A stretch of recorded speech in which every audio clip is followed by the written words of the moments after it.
और हम दोनों अश्विनी कुमार हैं। उनको स्वीकार किया। चवन ऋषि की जवानी मिलने से उन्होंने यज्ञ किया और यज्ञ में उनको अश्विनी कुमार को अपना भाग दिलाया। उनको भाग दिलाने से इंद्र नाराज हो गए।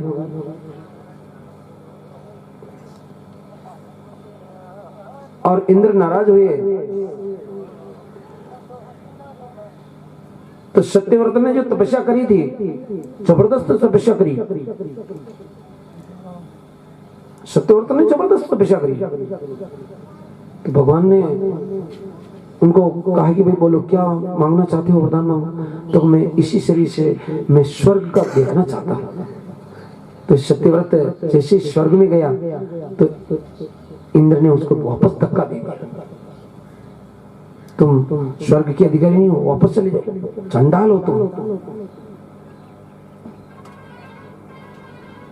परंतु वो वापस नीचे आकर के फिर तपस्या करी। तो तपस्या के कारण उसके लिए अलग स्वर्ग का ही अलग निर्माण कर दिया। जब सत्यव्रत वापस स्वर्ग में चले गए, कार्तिकेय जी की तपस्या करी थी उन्होंने। कार्तिकेय ने देखा कि ये तो सत्यव्रत ऐसे घूम रहा, ये स्वर्ग किसी पे टिका हुआ नहीं, तो ये नीचे गिर जाएगा। उन्होंने एक खंबा ऐसे खड़ा कर दिया जिसपे जैसे एक पौधा होता है ना, नारियल का पौधा, वो खंबा लगाया जिसपे नारियल का पौधा बन गया। वो वहीं से नारियल, ये स्कंद भगवान की पूजा करते कार्तिकेय की, नारियल साक्षात कार्तिकेय का रूप है।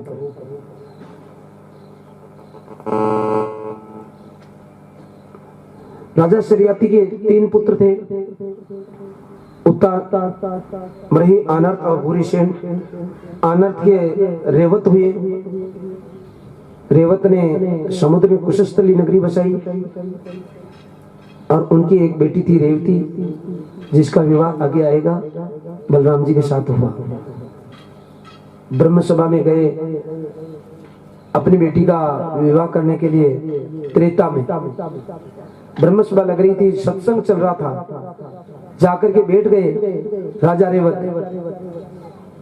जब सत्संग पूरा हुआ तो ब्रह्मा जी ने कहा कि ओ राजा रेवत, किस काम से पधारे हो, किस कारण से आए हो? मेरी बेटी का संबंध करना था, विवाह करने के लिए मैं आया था। उन्होंने कहा कि वह ठीक है, अब वापस चले जाओ। त्रेता में आए थे, द्वापर चल रहा अभी।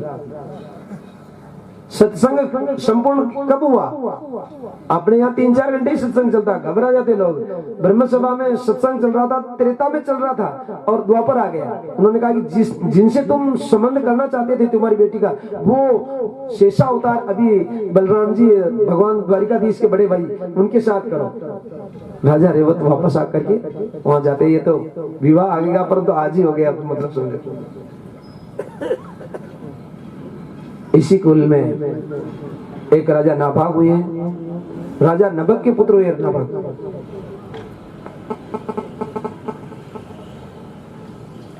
राजा नभग के 4 संतान थी, जिसमें सबसे छोटे पुत्र थे नाभाग। नाभाग विद्याध्ययन करने के लिए गए थे।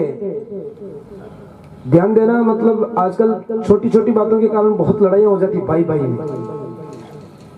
भाई भाई में ये मेरा है, वो तेरा है, ये से लड़ाई हो जाती है। परंतु नाभाग जब विद्याध्ययन करने के लिए गए थे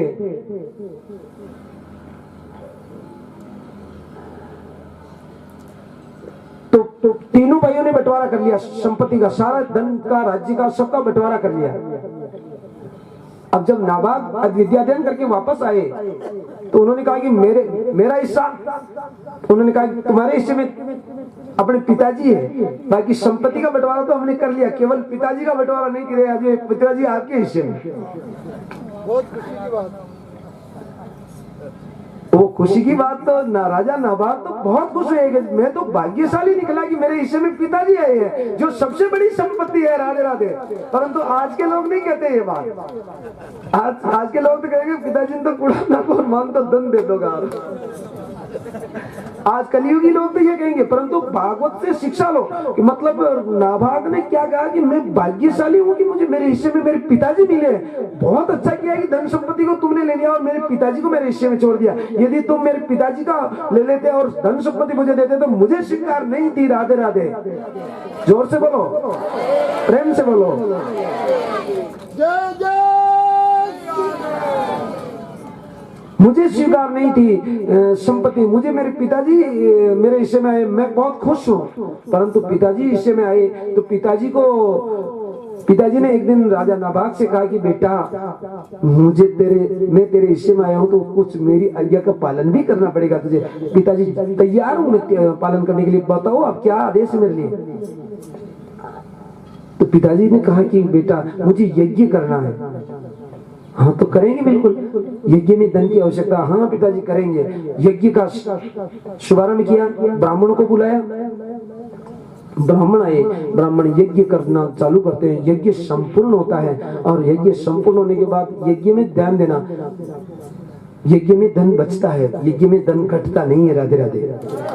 ये हमारे अध्यक्ष महोदय जो विराजे हैं अभी हाकिम साहब के पास में, तो जो ये इस यज्ञ का अनुष्ठान चालू करना था तो आपसे इजाजत ली सर्वप्रथम हमारे ये सचिव साहब ने।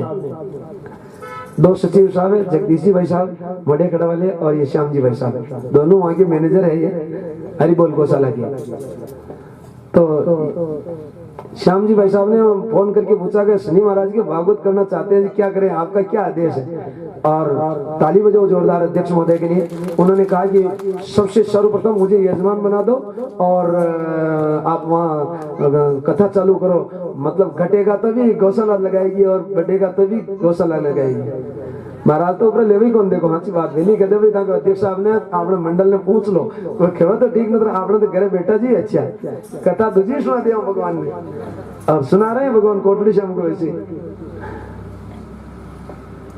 यही है कि भाई बात नीचे बैठ सुना उठे भगवान ने जी में ताकि थोड़ी कम इनकम हो, ताकि थोड़ी ज्यादा इनकम ज्यादा इनकम हो उठे घाटा भी आ जाओ, मुनाफा घाटा साथ में चलता, देखो लाभ अनिता का जोड़ा होता है। तो हमारे अध्यक्ष महोदय ने कहा कि भाई आप निश्चिंत होकर के कथा करो, हमें सर्वप्रथम पहला यजमान बना दो। इस कथा के सबसे पहले यजमान हमारे गोपाल सिंह जी कानावत हरिबोल गौशाला के अध्यक्ष और कोठास पंचायत के सरपंच साहब पहले यजमान है।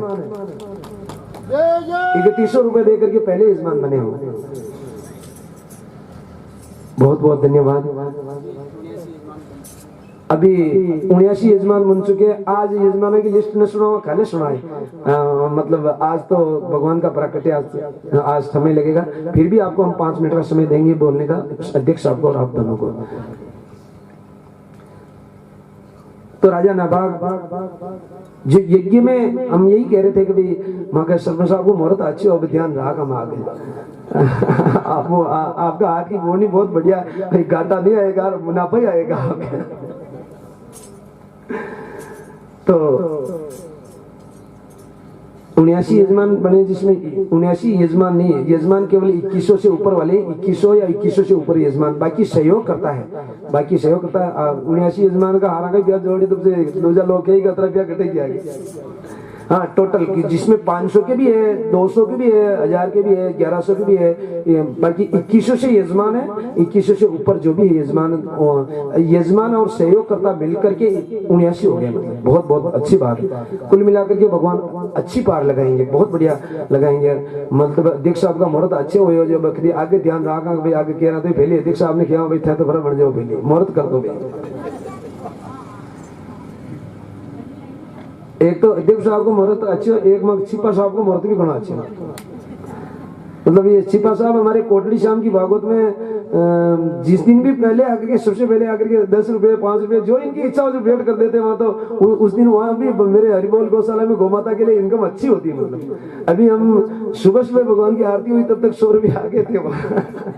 देखो महाराज के पीछा ले करो तो पीछा में मन गुण रहे हो महाराज को। आपको सही पैसा कितना आया कितना आ रहा, यहाँ भी थाली में दिखता रहता है थाली भरेगी कि नहीं भरी। क्या करें, मनी ऐसा ही है ये तो। मतलब भगवान ने इसलिए लालची बहुत महाराज, इसलिए तो मतलब पहले ही पैक कर दिया, बाकी नहीं करते तो न जाने क्या करते। पैसा इकट्ठा कर करके भर देते बोले। मेरे भगवान गौ माता के काम आए, ये बस अच्छा, मैंने भगवान ने अच्छा किया कि हमें संकल्प दिलवा दिया। ये आप लोगों की और भगवान की कृपा थी, इसलिए संकल्प हो गया, जीवन सुधर गया, बाकी जीवन बिगड़ जाता कथा करते हुए भी। तो राजा नाभाग के यज्ञ में जो धन बचा, ब्राह्मणों ने कहा कि देखो ये ब्राह्मणों का लगता है, जो बचता धन वो ब्राह्मणों का लगता है, परंतु ब्राह्मणों ने उनकी इच्छा से कह दिया कि राजा ये धन का तुम हकदार हो, तुम ले जाओ, हम दे रहे हैं तुम्हें। जैसे ही राजा उस धन को लेकर के जाने लगे तो मेरे भगवान यज्ञ नारायण काले पुरुष के रूप में आ जाते हैं और आकर के कहते हैं, ओ राजा क्या कर रहे हो, ये धन हमारा है। उन्होंने कहा कि मेरा है धन, मुझे ब्राह्मणों ने अभी अभी दिया है। अरे राजा तुझे पता नहीं है, हमारा है धन, हमारा अधिकार यज्ञ पर बचे हुए धन का। उनका कि ऐसा कैसे हो सकता, मैं मुझे तो दिया इसलिए ले जा रहा हूँ। नहीं, तुम तुम्हारे पिताजी के पास जाकर के पूछो, तुम्हारे पिताजी जो न्याय कर देंगे उस पर हम सहमत हैं। न्याय कैसे होता है, ध्यान देना। आजकल कोई पिताजी को कोई न्याय सौंप दे तो वो अपने पुत्र का तरफ झुक करके उसका तरफ बोलेंगे, चाहे पुत्र ने गलती करी तो भी उसकी तरफ बोलेंगे कि मेरा बेटा सही है। राजा नवाब को प्रसन्नता हुई कि मेरे पिताजी को ही पूछना, वो ही न्याय करेंगे तो बहुत अच्छी बात, वो तो मेरा ही बताएंगे धन। और जाते हैं, अपने पिताजी को पूछा कि पिताजी एक ब्राह्मणों ने जो बचा हुआ ये धन मुझे दिया है, और जो कोई एक काला पुरुष आया है वो कह रहे हैं कि धन मेरा है, तो आपके ऊपर निर्णय छोड़ा उसने। राजा नभग ने कहा कि देखो बेटा, वो धन तुम्हारा नहीं है, भले ही ब्राह्मणों ने तुझे दे दिया, परंतु उस धन पर वो काला पुरुष कोई और नहीं है, वो साक्षात यज्ञ नारायण भगवान है, और उन्हीं का ही अधिकार होता है। राधे राधे, उन्हीं का अधिकार होता है बेटा, तुम उनको दे दो, तुम्हारा अधिकार नहीं है। एक मिनट में निर्णय दे दिया, ऐसा सोचा भी नहीं कि मेरे बेटे के धन हो जाए। और राजा नाबाग जाकर के भगवान को कहते हैं कि ये आपका ही धन है, मेरा अधिकार नहीं है इस पर, आप इसे स्वीकार कीजिए। मेरे भगवान को धन की कहाँ आवश्यकता, मेरे भगवान खुश हो जाते हैं, और वो धन तो दिया, परंतु अपार धन और मेरे भगवान ने और दे दिया राजा नाबाग को। पिताजी हिस्से में लेने से क्या हुआ, देखो पिताजी को हिस्से में लेने से धन संपत्ति की कमी नहीं रही, बल्कि अपार धन मिल गया भगवान की तरफ से। माता पिता की सेवा करोगे तो माता पिता की सेवा से तो भगवान खुश होते हैं, आपको धन की कमी कभी नहीं आएगी। राधे राधे, ये माता पिता की सेवा का फल है। एक पंढरपुर में एक बेटा रहता था, ब्राह्मण परिवार था, बुढ़े माता पिता हैं और एक ही पुत्र है। माता पिता की सेवा का क्या फल मिलता है, ध्यान देना। हमेशा सेवा करता है। माता पिता उठ नहीं सकते काट से, उनकी इतनी सेवा कर रहा है। माता पिता उठ करके पानी भी नहीं पी सकते, वृद्धावस्था है।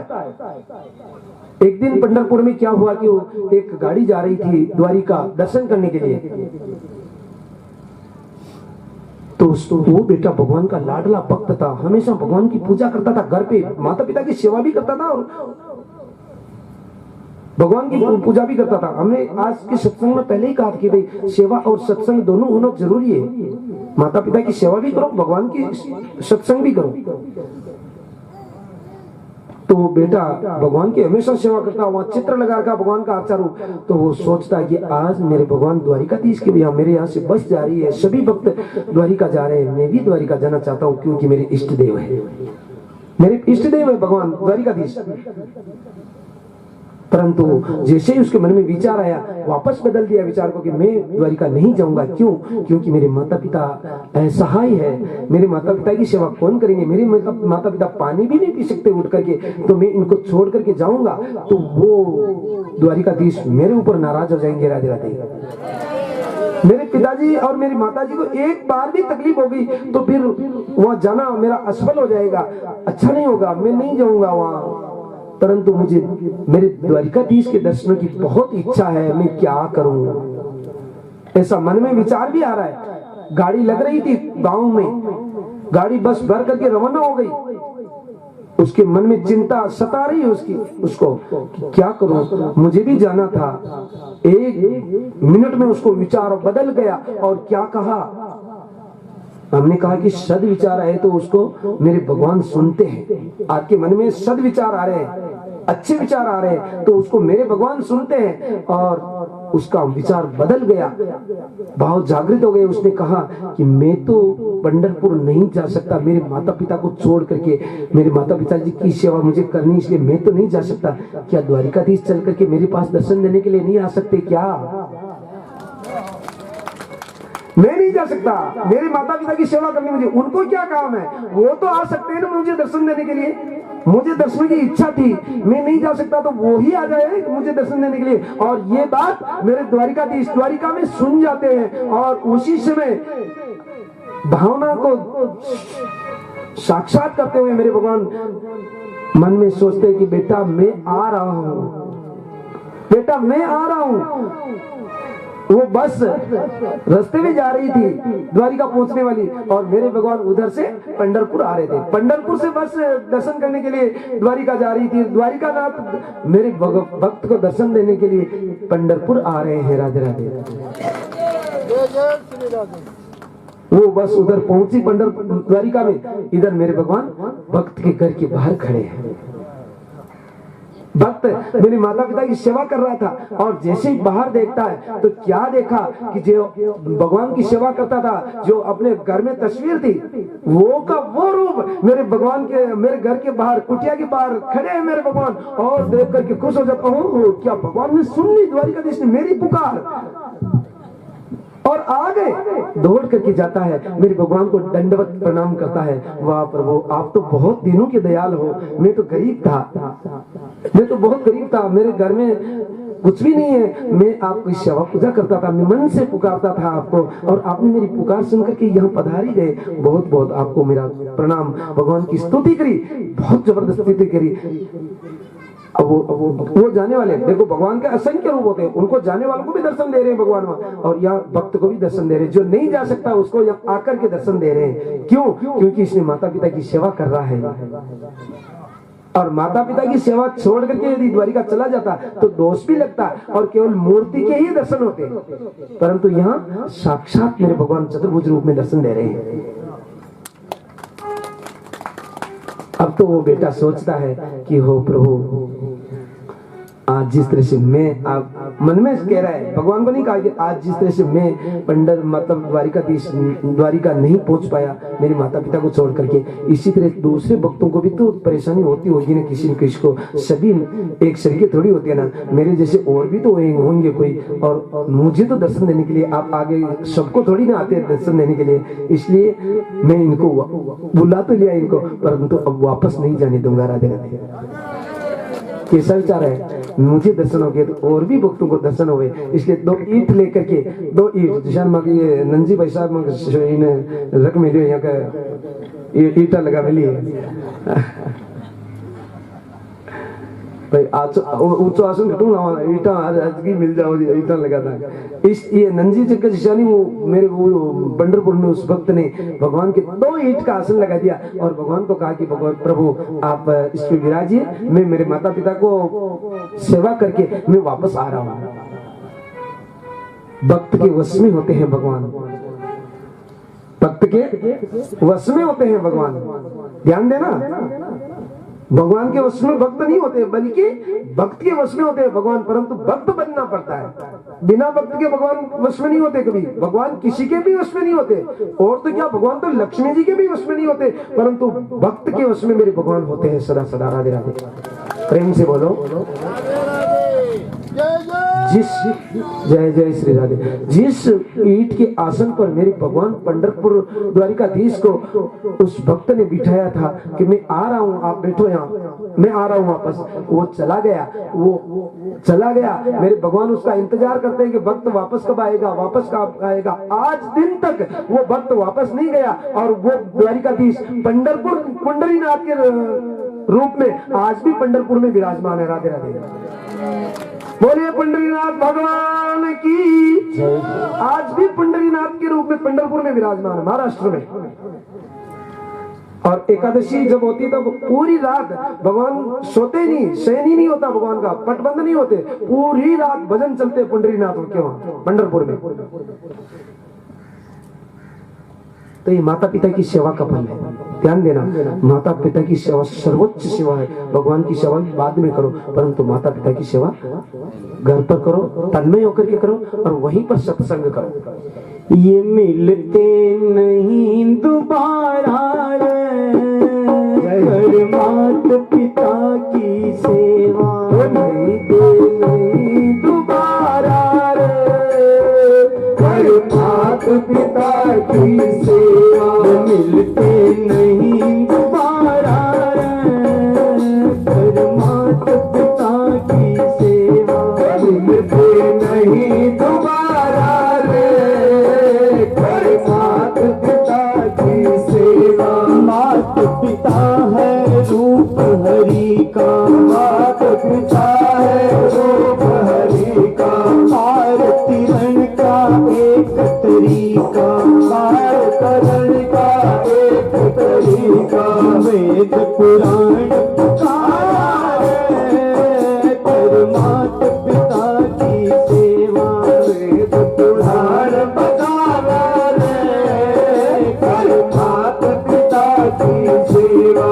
मिलते नहीं दोबारा रे कर माता पिता की सेवा, मिलते नहीं दोबारा रे कर माता पिता की सेवा। है जिंदगानी बस 10 दिन की, है जिंदगानी बस 10 दिन की, कदर करे ना जो नर इसकी, कदर करे ना जो नर इसकी, फिरता मारा मारा कर माता पिता की सेवा, फिरता मारा मारा रे कर माता पिता की सेवा। जो माता पिता की सेवा नहीं करते और भगवान के भक्त बनने का ढोंग करते हैं, वो मारे मारे ही पीते हैं, भगवान के मंदिर के चक्कर लगाते ही रहो, परंतु कभी भगवान प्रसन्न नहीं होते। माता पिता की सेवा करके फिर भगवान को पसंद करो तो भगवान ऑटोमेटिक खुश होते हैं। फिर से मारे मारे कर माता पिता की सेवा, है जिंदगानी बस 10 दिन की, है जिंदगानी बस 10 दिन की, कदर करे ना जो नर इनकी, कदर करे ना जो नर इनकी, फिरता मारा मारा रे कर माता पिता की सेवा, फिरता मारा मारा रे कर माता पिता की सेवा। नहीं दोबारा रे कर माता पिता की सेवा, नहीं दोबारा रे कर माता पिता की सेवा।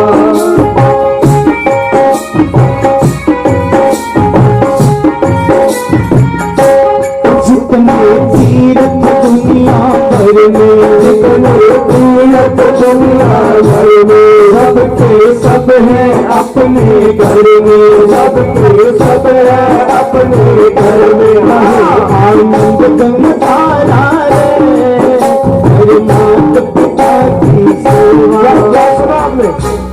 जितने भी तीर्थ है हिंदुस्तान में, धरती पर जितने तीर्थ है वो तीर्थ केवल और केवल माता पिता के अंदर है। माता पिता की सेवा करोगे तो चारों धाम सारे तीर्थों की यात्रा हो जाएगी। माता पिता की सेवा कहीं तीर्थ करने की जरूरत नहीं है, चार ही धाम है माता पिता, परंतु सेवा करो तो मन से सेवा करोगे। एक भी तीर्थ नहीं गए तो भी चारों धाम यहाँ हो जाएंगे। बहे आनंद गंगा की सेवा,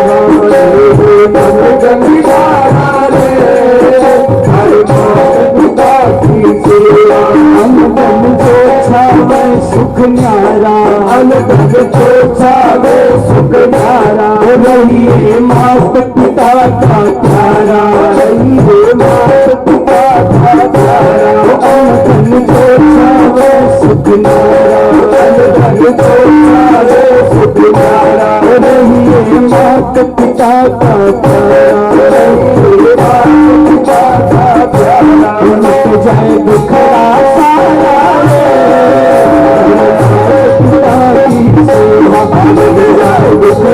सारा यही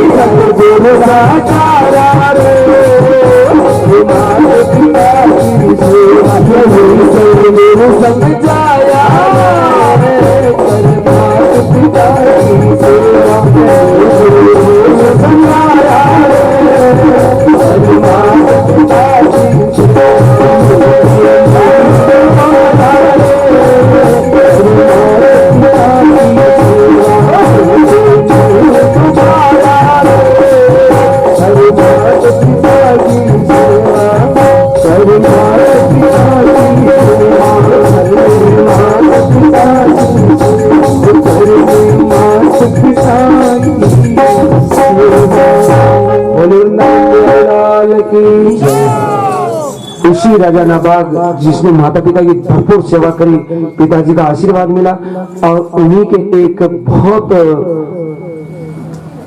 पुत्र हुआ जो भगवान का लाडला भक्त था, बहुत बड़ा भक्त था, अम्बरीश। अम्बरीश ने दोनों पति पत्नी ने एकादशी का व्रत किया। ध्यान देना, एकादशी करते हो ना, जो भी करते हो, नहीं करते हो तो तुम्हारे एकादशी के दिन ध्यान देना, सारे पाप अन्न में आ जाते हैं। एकादशी के दिन अन्न का सेवन नहीं करना चाहिए, भगवान के अन्न का भोग नहीं लगता है, भगवान के भी भोग अन्न का नहीं लगाना है, लगाना तो फलारी लगाना है। एकादशी के दिन, एकादशी के दिन यदि अन्न का भोग लगाओगे तो सारे पाप अन्न के अंदर निवास करते हैं, इसलिए ध्यान दो। एकादशी का व्रत क्यों करते हैं, एकादशी में कितनी शक्ति है, एकादशी कहां से प्रकट हुई। एक मुर नाम का दैत्य था जिसने भयंकर तपस्या करी भगवान की, ब्रह्मा जी की, तो उसने तपस्या से वरदान प्राप्त किया कि मैं किसी से हारू नहीं। हारते नहीं, राधे राधे, भगवान को कोई नहीं हरा सकता, ध्यान देना। तो उसको भी वरदान मिला, वो हार जाए तो वरदान झूठा हो जाए। इसलिए क्या हुआ, मेरे भगवान हारे तो नहीं, परंतु भगवान एक तरफ जाकर के एक गुफा में जाकर के सो गए। तो वो मुर नाम का दैत्य दौड़ करके गया कि अब मैं तुम्हें जिंदा नहीं छोड़ूंगा, वैकुंठ का राज्य तो मैं करूंगा। जैसे ही भगवान पीताम्बर उठ करके सो रहे थे, वो वहां जाकर के अपनी तलवार निकाली और मारने लगा तो भगवान के सिर से एक कन्या प्रकट हो गई। कन्या प्रकट होते ही जो राक्षस मुर के पास जो तलवार थी, उस तलवार को लेते ही मुर का गोविंदा इन्होंने लड़ने, हार जीत का तो मामला ही नहीं रहा, लड़े तो हारे, हार जीत का मामला ही नहीं। देवी प्रकट होते ही एकदम गोविंदा इन्होंने में मुर, और मेरे भगवान बैठे हुए, भगवान ने देखा कि देवी तुम कौन हो, कि प्रभु मैं 11 हूं। क्या कहा, मैं 11 हूं। ओहो, तुमने मुझे बचाया, इसलिए मैं तुम्हारे ऊपर बहुत प्रसन्न हूं। तुम 11 नहीं हो, आज से तुम्हें लोग एकादशी के रूप में पूजेंगे। राधे राधे, एकादशी के रूप में पूजेंगे, और आज के दिन सारे पाप अन्न में रहेंगे। जो तेरा व्रत करेगा, जो तेरे इस दिन अन्न नहीं खाएगा, जो तेरा व्रत उपवास करेगा, उसके ऊपर मैं सदा सदा प्रसन्न रहूंगा। राधे राधे, ये वरदान दे दिया एकादशी को। ऐसा वरदान मिलने के बाद राजा अम्बरीश एकादशी का व्रत करते हैं जोड़े से। पति पत्नी यदि दोनों मिलकर के एकादशी का उपवास करे तो बहुत अच्छा रहता है। एकादशी का व्रत किया, परंतु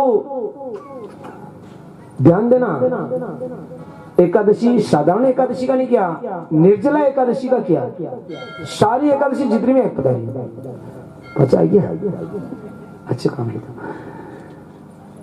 निर्जला एकादशी का व्रत किया, 12 महीने तक लगातार व्रत किया,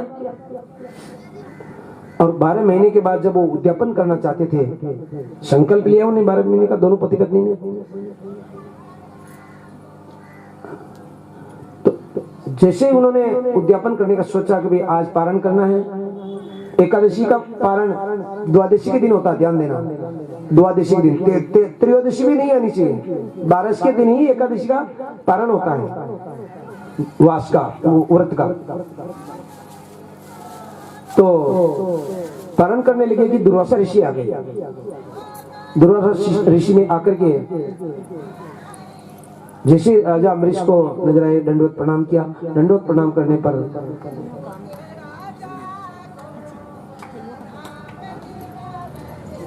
वहां ले जाए कोटड़ी श्याम के नारियल दो दियो उठो ऊपर थाको नारियल पक्को हो गया होगा, भले भजन पूरा कर दो होते की कौन। कोटड़ी श्याम के नारियल बोले, कोटड़ी श्याम की। तो राजा अम्बरीश दुर्वासा ऋषि को दंडवत प्रणाम करते हैं। प्रणाम करके राजा अम्बरीश को कहा, अम्बरीश ने कहा कि गुरुदेव मैं द्वादशी का पालन करने वाला था, आप पधार गए, बहुत अच्छा हुआ, आप भी पारण मतलब भोजन प्रसाद ग्रहण कीजिए। तो दुर्वासा ऋषि ने कहा कि राजा मेरा भी एकादशी का व्रत था, तो मुझे भी पारण तो मुझे भी करना था, तो गुरुदेव चलिए ना अपन साथ में करते हैं। तो उन्होंने कहा कि मैं अभी, तुम तैयारी करो, मैं स्नान बना करके आ रहा। दुर्वासा ऋषि नदी में स्नान बनाने के लिए चले जाते हैं और उनको थोड़ी देर लग जाती है। इधर द्वादशी संपूर्ण होने में आ रही थी, त्रयोदशी लगने में थी। तो राजा अम्बरीश को चिंता लगी कि मैंने 1 साल तक मतलब एकादशी का व्रत किया, तो मेरा व्रत का पुण्य मुझे मिलेगा नहीं, मैं द्वादशी में पारण नहीं करूंगा। तो ब्राह्मणों से चर्चा करी, तो हमारे पंडितों ने कह दिया, बेरूलाल जी, सोनलाल जी ने कह दिया आप चिंता क्यों करते हो, हमारे पास सभी इलाज है, आप तो पारण कर लो, मतलब भोजन मत करो, भोजन दुर्वासा ऋषि के साथ में कर लेना, 2 बूंद जल की ले लो और उससे व्रत का पालन कर लो, जिससे तुम्हें पुण्य भी मिल जाएगा 1 साल का, और तुम्हारा व्रत भी नहीं बिगड़ेगा और दुर्वासा ऋषि का भी सम्मान हो जाएगा। मतलब ब्राह्मणों के पास सारे इलाज है, सारे। डॉक्टर तो को मना कर सकता है कि भाई इस रोग की मैं दवा नहीं जानता हूं, परंतु ब्राह्मणों के पास हर रोग की दवा है। बता दिया 2 बूंद जल। अब 2 बूंद जल से उनका भी कोई फर्क नहीं पड़ रहा, व्रत का भी पारण हो रहा है, क्योंकि वो निर्जला एकादशी करते थे। तो ब्राह्मणों के कहने से वो 2 बूंद जल की ले ली और पारण कर लिया। जब दुर्वासा ऋषि स्नान बना करके वापस आए, तो दुर्वासा ऋषि जो तपोनिष्ठ ब्रह्म ऋषि थे, उनको तो सब जान मालूम पड़ती थी कि इसने क्या किया। और दुर्वासा ऋषि को क्रोध आया, पधारिए गुरुदेव, पारण करते हैं, भोजन करते हैं। हट, तूने मेरा अपमान किया है। मैंने कहा कि गुरुदेव मैंने आपका अपमान नहीं किया है, आप पारण किसी ने, मैंने पारण नहीं किया। अरे राजा फिर बोल रहा मेरे सामने, और क्रोधी थे दुर्वासा ऋषि बहुत जबरदस्त। क्या समझता तू अपने आप को, मेरा अपमान, मुझे भोजन का निमंत्रण देकर के फिर तूने मेरे पहले एकादशी का पारण कर लिया।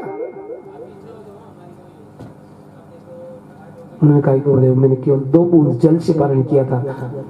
मतलब वो कह दे कभी ब्राह्मणों के कहने से किया तो ब्राह्मणों को ही प्रश्न कर दे, इतने क्रोधी थे दुर्वासा ऋषि। उन्होंने नहीं कहा कि गुरुदेव मैंने केवल 2 बूंद।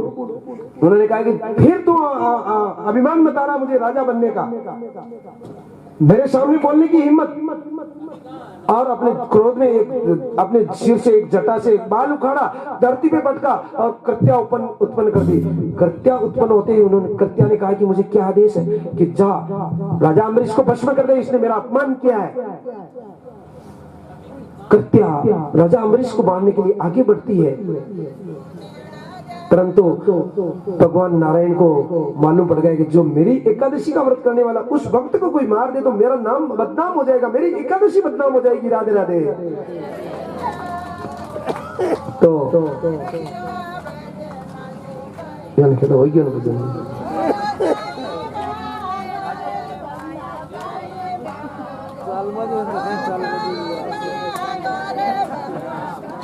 बोल दो 2 मिनट मोड़ा का वो उतरा देखा वो करो, बोलो 2 मिनट बोल दो, बुझो बोलो। या वो नॉन या वो समान एक मनसा श्याम 2 नारे दो, मनसा श्याम को भी आज तो ले ले, यहाँ के 7वां वो हो गया था।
बोले वृंदावन की, बोले मेरे कोटड़ी श्याम की, बोले मेरे मनसा वाले श्याम की जय हो।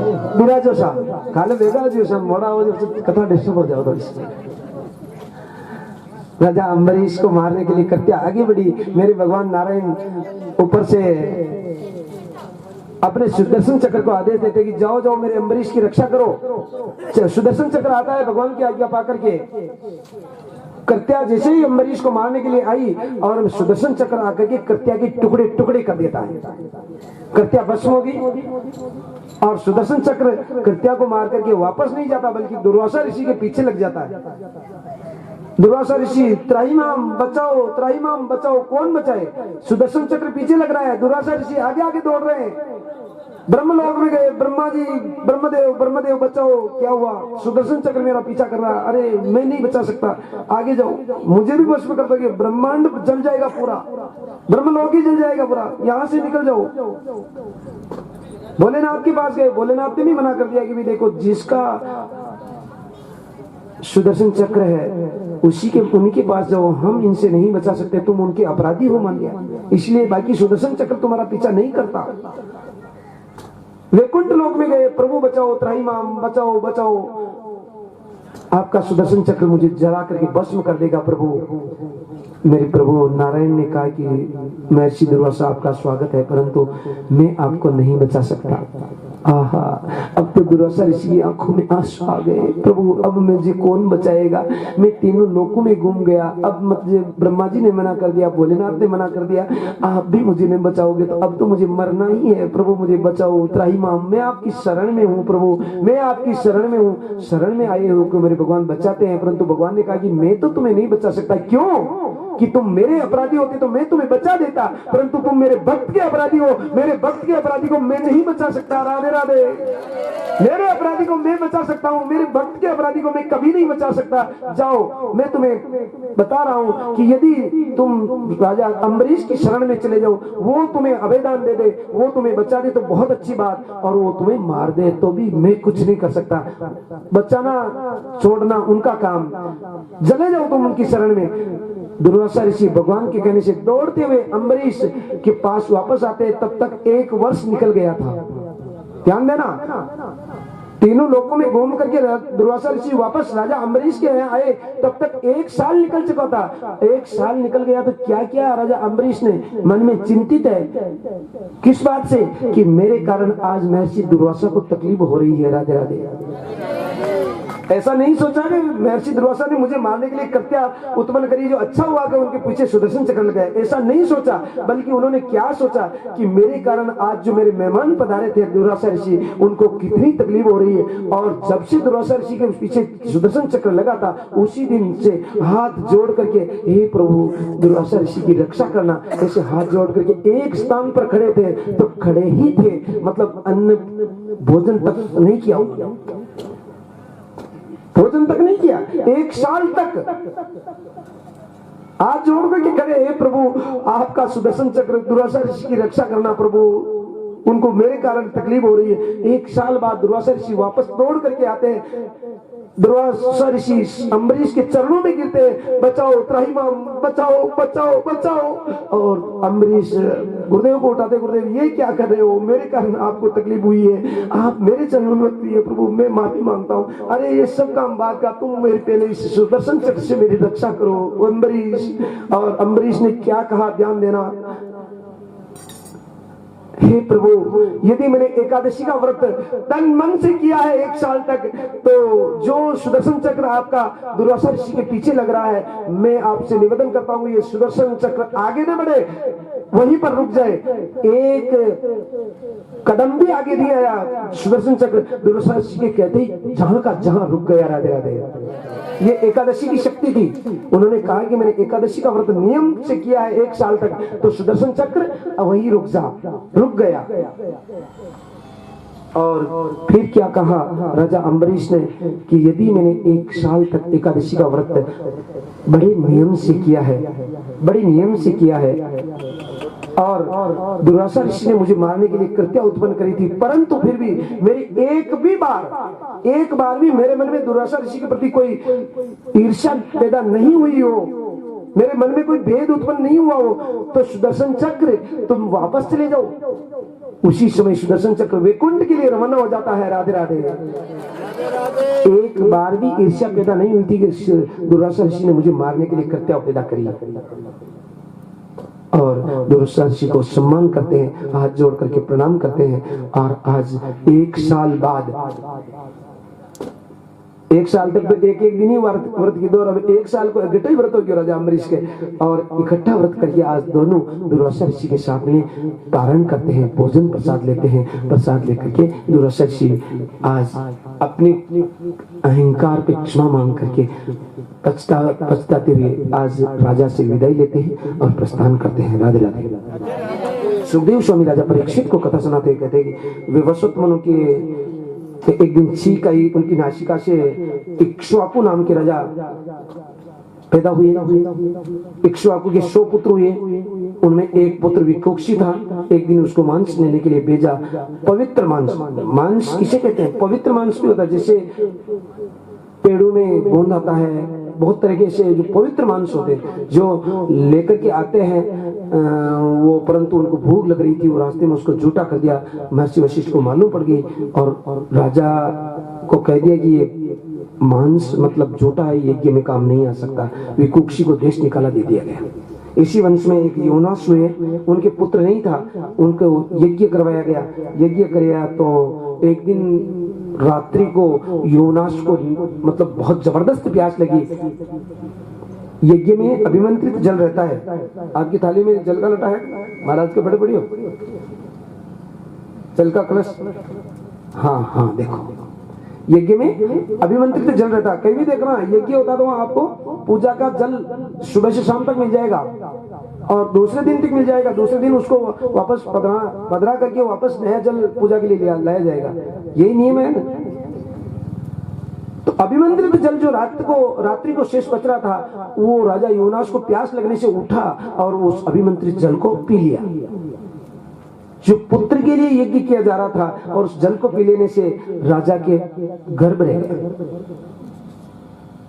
अब राजा के गर्भ रह गया तो अब उसको पुत्र को जन्म कैसे हुए? तो उसकी कुक्षी को चीरा गया और उसकी कुक्षी को चीर करके पुत्र को बाहर निकाला। उसका नाम मानदाता हुआ, राजा मानदाता। इंद्र ने आकर के तर्जनी अंगुली से उसको दूध पिलाया। राजा इंद्र आकर के अपनी तर्जनी अंगुली से उसको दूध पिलाया। राजा मानदाता के चक्रवर्ती सम्राट हुए राजा, उनके 50 कन्या हुई। वो 85 कन्या शोभरी ऋषि को के साथ में विवाह कर दिया। परीक्षित ने पूछा कि गुरुदेव 50 कन्या थी, 85 कन्या का विवाह शोभरी ऋषि के साथ में क्यों कर दिया?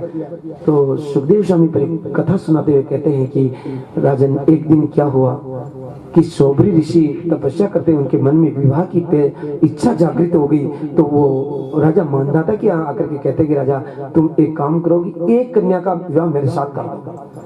तो राजा मानदाता ने मतलब ये कहकर के टाल दिया, बहाना बना लिया कि देखो मैं तो कुछ नहीं कह सकता, परंतु मैं स्वयंवर करूंगा। जो मेरी बेटी आपको पसंद करेगी उसके साथ में आप विवाह कर लेना। पर शोभरी ऋषि ने सोचा कि मैं तो संत हूँ, मैं तो मेरी तो उम्र ही न जाने कितनी हजारों साल की तो उम्र है और मेरी जटाएं बढ़ रही है, मेरे को तो आगे कन्या कोई पसंद करेगी नहीं। मतलब इन्होंने टाल दिया, कन्या तो मुझे पसंद करेगी नहीं, तो इनकी भी बला भी उतर गई और बहाना बन गया। तो शोभरी ऋषि ने अपने आश्रम पर जाकर के स्वयंवर के दिन ऐसा सुंदर रूप बनाया, तपस्या के बल से ऐसा सुंदर रूप बना करके स्वयंवर में आ गए। तो जब वरमाला निकल करके 50 कन्या निकली तो सारी 85 कन्या वरमाला शोभरी ऋषि को पहना दी। तो मानदाता कुछ नहीं कह सकते, उनकी जबान थी कि जो बच्ची मेरी बेटी जो आपको स्वीकार करेगी उसके साथ में आपका विवाह कर दूंगा। राजा मानदाता आज 85 कन्या का विवाह शोभरी ऋषि के साथ में कर देते हैं।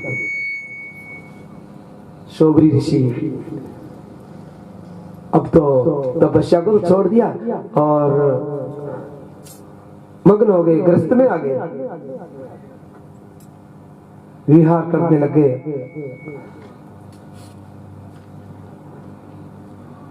इसी मानदाता के उसमें एक राजा सत्यव्रत भी हुआ जिसका नाम त्रिशंकु भी है। त्रिशंकु के पुत्र हुए हरिश्चंद्र। हरिश्चंद्र के भी कोई पुत्र नहीं था, राजा सत्यवादी राजा हरिश्चंद्र। उनके भी कोई पुत्र नहीं था। वरुण देव की उपासना करने से इनके पुत्र हुआ जिसका नाम हुआ रोहित। वरुण देव को बलि देनी थी, परंतु इन्होंने आगे से आगे बढ़ाते रहे कि भाई 1 साल का होगा तब दे देंगे। फिर उन्होंने बोला कि जब इसका मुंडन संस्कार करेंगे तब दे देंगे। फिर आगे कहा कि इसका विवाह करेंगे तब दे देंगे। और रोहित को मालूम हो गया कि मेरे पिताजी मेरी बलि देना चाहते हैं वरुण देव को, तो वो घर छोड़ कर ही चले गए। फिर वापस जब आए पधारी तो वो राज्य किया उन्होंने। विश्वामित्र जी ने इनकी खूब परीक्षा करी, शक्ति की। उससे वशिष्ठ ऋषि को क्रोध आया। विश्वामित्र जी और वशिष्ठ ऋषि के बीच में बहुत भयंकर लड़ाई चली। उन्होंने इनको बगुला होने का श्राप दे दिया, तो विश्वामित्र जी ने भी उनको बगुला होने का श्राप दे दिया। दोनों बगुला बनकर के भी हजारों वर्षों तक लड़ते रहे। इन्हीं रोहित का पुत्र हुआ हरित। हरित का पुत्र हुआ चंपा। चंप ने चंपापुरी बसाई। चंप के सुदेव हुए। सुदेव के विजय, विजय के बरुक, बरुक के बाहुक, बाहुक को जब लड़ाई चल रही थी स्त्रों के साथ में, तो ये अपनी स्त्रियों को लेकर के वन में चला गया। वन में ये वृद्ध होकर के जब इसकी मृत्यु हो गई, तो इसकी स्त्रियां सत्या होने के लिए सत्य हो रही थी, परंतु एक स्त्री गर्भवती थी। और ऋषि ने मना कर दिया कि देखो, जो गर्भवती स्त्री उसको सती नहीं होना, और गर्भवती स्त्री को सती होना भी नहीं चाहिए। क्यों? कि वो तो सती होगी, परंतु उसके गर्भ में जो जीव है उसकी भी हत्या हो जाएगी, इसलिए उसको रोक दिया। कुछ स्त्रियां बच रही थी, उनको ईर्ष्या हो गई कि मतलब इनके तो पुत्र होगा, हमारे तो पुत्र है नहीं, तो जो पत्नी गर्भवती थी उसको जहर दे दी। परंतु जहर से वो बच्चा अंदर मरा नहीं, और जब पैदा हुआ तो उसके सर के ऊपर जहर था। तो जहर कहते घर को, और इसलिए वो नहीं मरा, इसलिए उसका नाम हो गया राजा सगर। राजा सगर के पुत्रों ने और राजा सगर ने सागर का निर्माण किया। राजा सगर ने यज्ञ किया, तो उनका अश्व को इंद्र चुरा करके ले गए। उनकी एक पत्नी से 60,000 पुत्र हुए थे। इंद्र कपिल देव के आश्रम पर वो अश्व को बांध करके चले गए। राजा सगर की 60,000 पुत्र अश्व को लेने के लिए गए, तो कपिल देव को चोर समझ करके उनको कह दिया कि देखो कैसा साधु बनाए बैठा है, अश्व चुराए, सीधा सादा सा लगता है, बख्तियानी ध्यान लगाए। बख्तियानी ध्यान लगाए मतलब ये ढोंगी है, पकड़ो इसको, पकड़ो पकड़ो इसको, मारो इसको। ऐसा कहा कि कपिल देव की आंखें खुली कि 60,000 बच्चे जल करके भस्म हो गए। उनका असमंजस दूसरी रानी का जो पुत्र था, केशिनी पत्नी थी दूसरी, जिसका पुत्र था असमंजस। असमंजस के अंशुमान हुए। अंशुमान योगी था। अंशुमान अपने पिता के दादाजी के कहने से अपने चाचाओं का उद्धार करने के लिए, मतलब अश्व को ढूंढने के लिए गया था। वहां कपिल देव ने कहा कि देखो ये तुम्हारे पूर्वज हैं, अश्व तुम ले जाओ, यज्ञ पूरा करो, परंतु ये तुम्हारे पूर्वज हैं, इनका उद्धार गंगा जल से होगा, बाकी नहीं हो सकता। अश्व लेकर के आए, यज्ञ पूरा किया। अंशुमान ने गंगा जी को लाने का खूब प्रयास किया, परंतु नहीं ला सके। अंशुमान के पुत्र हुए दिलीप। उन्होंने भी राज्य की व्यस्तता में और फिर तपस्या भी करी, परंतु सक्सेस नहीं हुई, गंगा जी को नहीं ला सके। दिलीप के पुत्र हुए भागीरथ। भागीरथ ने भयंकर तपस्या करी, तपस्या कर करके गंगा जी को प्रसन्न कर लिया, परंतु गंगा जी ने कहा कि मैं तुम्हारे पूर्वजों का उद्धार करने के लिए चल सकती हूँ, परंतु मेरा वेग सहन कोई नहीं कर सकता, मैं पाताल में, धरती को फोड़ करके पाताल में चली जाऊंगी, तुम भोलेनाथ की आराधना करो। तो भोलेनाथ की आराधना करते भोलेनाथ को खुश किया। गंगा जी को जाकर के कहा कि चलो तुम, भोलेनाथ प्रसन्न है, जटा में ले लेंगे वो, परंतु गंगा जी ने कहा कि नहीं चलूंगी, क्योंकि ये दुष्ट लोग बच्चे लगा लगा करके कहे कि हम गंगा जी जा रहे हैं, एक दिन तो हत्या करेंगे, पाप करेंगे, माता पिता की सेवा नहीं करेंगे। घोर कलयुग है, घोर कलयुग में लोग दिखावा करेंगे परंतु पुण्य नहीं करेंगे, दिखावा ज्यादा करेंगे। इसलिए ये पापी लोग आएंगे और मेरे ऊपर पापी पाप धोएंगे तो मैं कितने पापों को झेलूंगी, मैं नहीं चलूंगी मैं। तो भागीरथ ने कहा कि माता क्यों चिंता करती हो, ये तो हमारे पास ही इलाज है। पहले ले गया था वो नारियल गाओ तो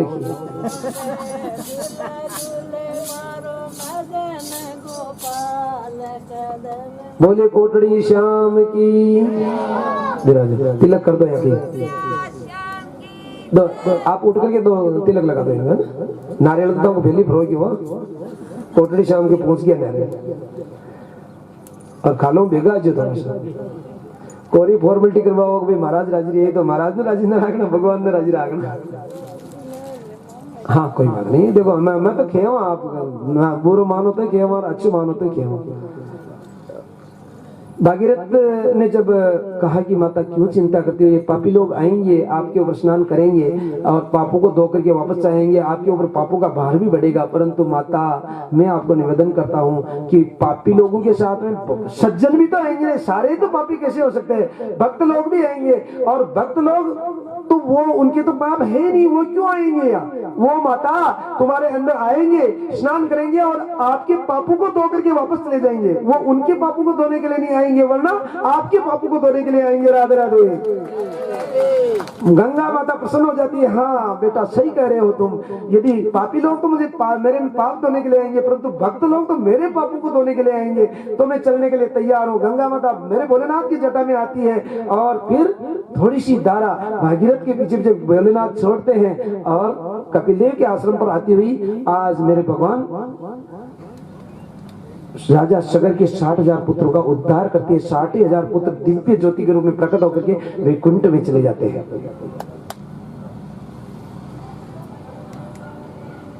इसी वंश में एक राजा सुदास हुआ जिनके पुत्र हुआ सोदास। सोदास एक दिन जंगल में गया था क्रिकेट खेलने के लिए, तो एक राक्षस मिला तो उसको मौत के घाट उतार दिया, परंतु उसका भाई था उसको छोड़ दिया। तो उसको भाई को छोड़ने से वो राक्षस अपने भाई का बदला लेने के कारण दूसरा रूप बना करके रसोई के रूप में राजा के यहाँ आ गया। राजा के यहाँ आया तो मौका देख रहा था, एक दिन वशिष्ठ ऋषि आए भोजन करने के लिए, तो उस राक्षस ने भोजन में मांस परोस दिया। मांस परोसने के बाद महर्षि वशिष्ठ को मालूम पड़ गया कि ये तो मांस परोस रहा है, मैं नहीं करूंगा भोजन, ये ऐसा अभक्ष्य का भक्षण मैं नहीं करता। राजा को श्राप दे दिया कि चाहे राक्षस हो जा। राजा ने कहा कि मैंने ऐसा नहीं किया। उनको मालूम पड़ा कि इसका मतलब इस राक्षस की करतूत है, तो फिर भी उन्होंने कहा कि 12 साल का श्राप तो लगेगा ही लगेगा।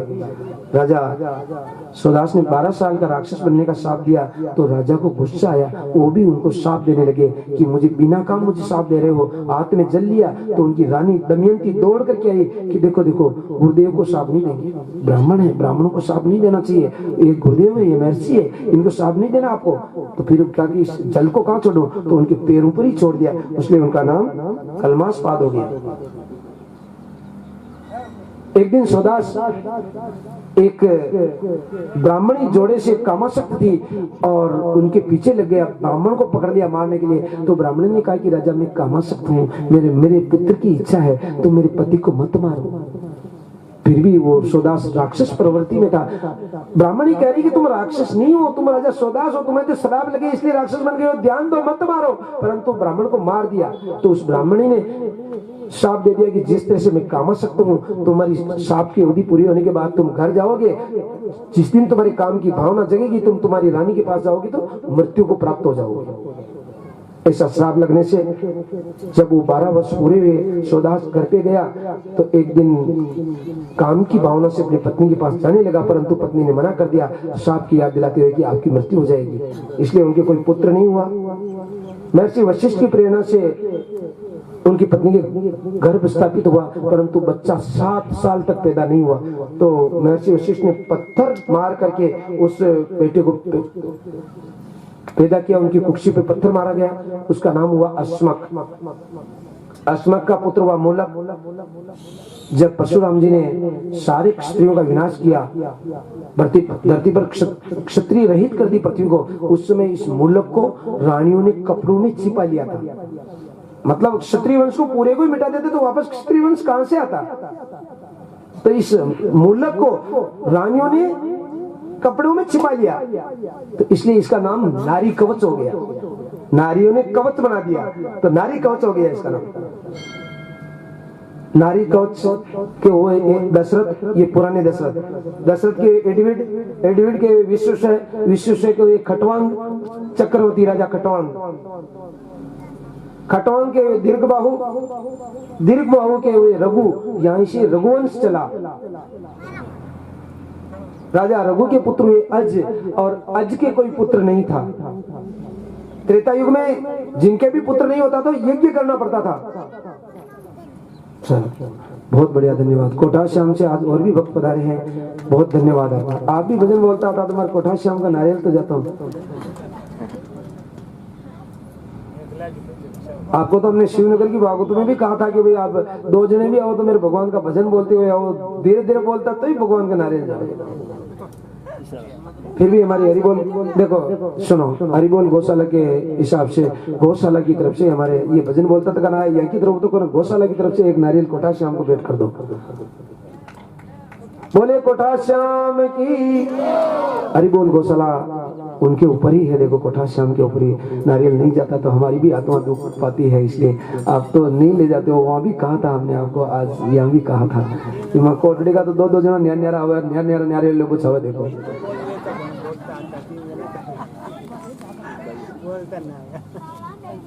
बहुत बहुत धन्यवाद आपका। राजा अज के कोई पुत्र नहीं था, तो अज ने पुत्र के लिए यज्ञ किया तो उसमें क्या हुआ, ध्यान देना। ब्राह्मणों को दान दिया। एक ब्राह्मण परिवार था, उनके एक कन्या थी जिसका शादी करनी थी। ब्राह्मणी ने कहा कि देखो पतिदेव, आप राजा अज यज्ञ कर रहे हैं, आप उनके वहां जाकर के दान दे रहे हैं खूब, आप भी लाओ तो हमारी बेटी का विवाह हो जाएगा। तो राजा अज के पास वो ब्राह्मण जाते हैं, दान मांगते हैं, दान देने लगता राजा, परंतु वो मना कर देते कि ये दान मैं नहीं लूंगा। तो तुम्हारी खरी मेहनत का लो, ये तो जनता का टैक्स है, ये तो कर वसूल करके दान देते हो, ये दान देने में कोई मतलब नहीं, खरी मेहनत का दान लेना चाहता हूं मैं। उन्होंने कहा कि ठीक है, आप फिर कल आना, मैं आज तो आपको दान नहीं दे सकता, मैं कल आपको दान जरूर दे दूंगा। रात्रि होती है, रात्रि में राजा अज अपना वेश बदल करके बाजार में जाते हैं, जहाँ अंबर चलते हैं, हथौड़ा पटका जाता है ना, वहाँ कहते हैं कि भैया मुझे आज नौकरी रख लो, आज की रात में नौकरी करना चाहता हूँ। उन्होंने कहा कि रह जाओ, 1 टका मिलेगा, जो भी इच्छा हो तुम दे देना, परंतु मैं तुम्हारे यहाँ आज की रात 4 बजे तक, सुबह 4 बजे तक नौकरी करूंगा, फिर मैं चला जाऊंगा, कोई बात नहीं। पूरी रात राजा अज हथौड़ा पटकते हैं अपने हाथों से, और हाथों में छाले हो जाते हैं, और फिर वो 1 टका लेकर के घर आ जाते हैं। दूसरे दिन ब्राह्मण वापस दक्षिणा के लिए जाते हैं, वो टका दे देते हैं। टका लेकर के जब गए तो ब्राह्मणी ने कहा कि दान लेकर के आ गए क्या? हाँ लेकर के आ गया। ये लो, 1 टका दिया। हाँ, टेका, जो वो जहाँ बर्तन साफ करते हैं वहां पानी पड़ी रहती ना, वहां फेंक दिया। 1 टका लेकर के, इससे ब्याह हो जाएगा बच्ची का। मैं तो देखो जो आगे से दान मिला जो लेकर के आ गया, मैं क्या करूं, पटक दिया। दूसरा दिन होता है, क्या होता है, वो 1 टका जहाँ गिरा था वहां एक पेड़ निकलता है, और पेड़ निकल करके बड़ा होता है, बड़ा होकर के उसके मोहरें लगने लग जाती है। राधे राधे। मोहरें लगने लगी तो ब्राह्मणी की आंखें खुल गई, अरे महाराज ये क्या हुआ, ये जो टक्का था उसका तो ये पेड़ बन गया, और इसकी तो मोहरें लग रही। मोहरों से महाराज की बेटी का विवाह किया तो इतना जबरदस्त किया कि नगर के लोग देखने लग गए। राजा ने बुला करके पूछा, महाराज आपके पास तो कुछ था ही नहीं, मतलब ऐसा इतना धन कहां से आया? उन्होंने कहा कि जो आपने वो 1 टका दिया था ना, उससे एक पेड़ बना, और पेड़ बनने से मतलब उसके मोहरें लग गई, मोहरों से मेरी बेटी का विवाह कर लिया। तो उन्होंने कहा कि अब तुम्हारा काम हो गया तो उस पेड़ को हमें दे दो ना। तो उन्होंने कहा कि देखो हम तो मना नहीं करते, हमारा काम हो चुका है, हमें तो खूब अपार धन मिल गया, उससे आप ले लो। तो राजा आज आकर के उस पेड़ को खोदते हैं, तो खोदते तो नीचे एक रथ निकलता है, फिर और खोदा तो दूसरा रथ और निकल गया, फिर खोदा तो तीसरा निकल गया। इस तरह से खोदते खोदते 9 रथ निकल गए। 9 रथ निकलने के बाद भी राजा उसको पेड़ को लेने के लिए और खोद रहे। तो तीसरी बार में रथ, 10वीं बार में रथ नहीं निकल करके एक बच्चा निकला, राधे राधे। और उस बच्चे का नाम, 9 रथ निकलने के कारण 10वां भी उसको रथ के नाम से नाम दे दिया और उनका नाम दशरथ हो गया। बोले दशरथ जी महाराज की। राजा दशरथ, राजा आज उस बच्चे को लाकर के अपने पुत्र स्वीकार करके आज उनका राज्य देते हैं। राज्य देने के बाद उनके भी कोई पुत्र नहीं था, उन्होंने भी पुत्रेष्टि यज्ञ किया। इधर देवताओं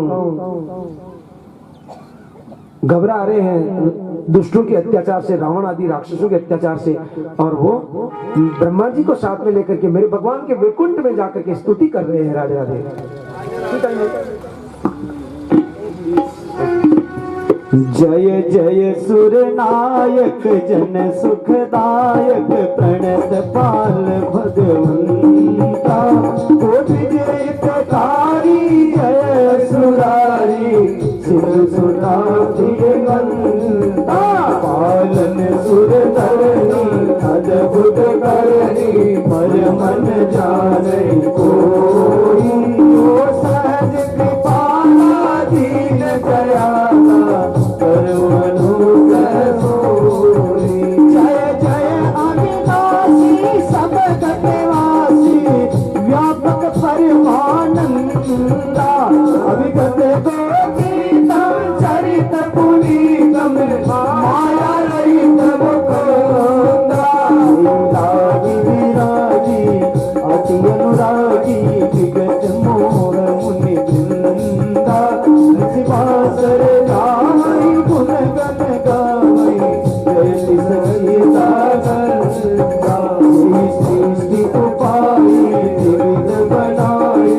संग सहायन दो जाओ करो अधारी चिंत हमारी, ज्ञानिया भगति न पूजा, जो भवमय भंजन मुनि मनरंजन गंजन विपति भरोसा, बचतम बाणी छाई सयानी शरण सकल सुर चूड़ा, सुख से सारिसय अशेषा तुम कोई नहीं जाना, यही तीन प्यारे वेद पुकारे रमो सुखी भगवाना, भव भारी दिवंतर सब विद सुंदर उन मंदिर सुर पूजा, उन सिद्ध सकल सुर परम भयासुर भवतनाथ पद कंजा, जान समय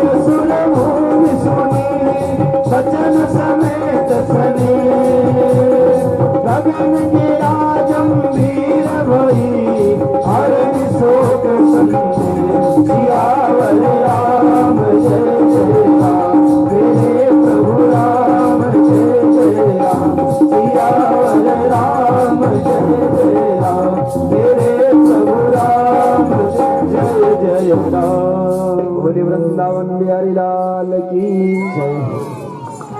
देवता लोग ब्रह्मा जी के शान में जाकर के मेरे भगवान के वैकुंठ में जाकर के स्तुति करते हैं, स्तुति करते हैं। मेरे नारायण प्रकट होकर के भोलेनाथ और ब्रह्मा जी को दर्शन देकर के कहते हैं कि तुम चिंता मत करो, मैं तुम्हारे संकट काटने के लिए आ रहा हूँ। क्यों? क्योंकि मैंने पहले ही वरदान दिया कि इसको हरि कच्छप अदिति महातप कीना, महातप कीना दिन को में पूरब बर दीना, कच्छप अदिति महातप कीना, महातप कीना दिन को में पूरब बर दीना, दशरथ को संज्ञा दशरथ कौशल्या रूपा अवधपुरी प्रगटे नर भूपा अवधपुरी प्रगटे नर भूपा इनके घर में अवतीर जाई रघुकुल तीर्थ चारों भाई इनके घर में अवतीर जाई रघुकुल तीर्थ चारों भाई अमंगल भवन अमंगल हारी दशरथ अखिल बिहारी दशरथ अखिल बिहारी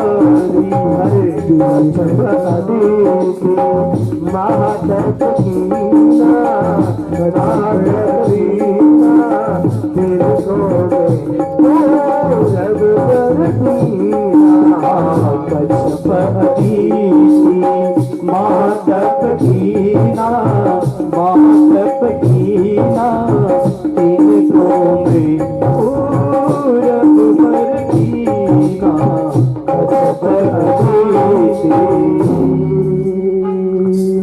बोले वृंदावन बिहारी लाल की मेरे भगवान कहते हैं कि मैंने कश्यप और अदिति को, कश्यप ऋषि और अदिति को मैंने पहले ही वरदान दे दिया है कि मैं तुम्हारा पुत्र बन करके आऊंगा।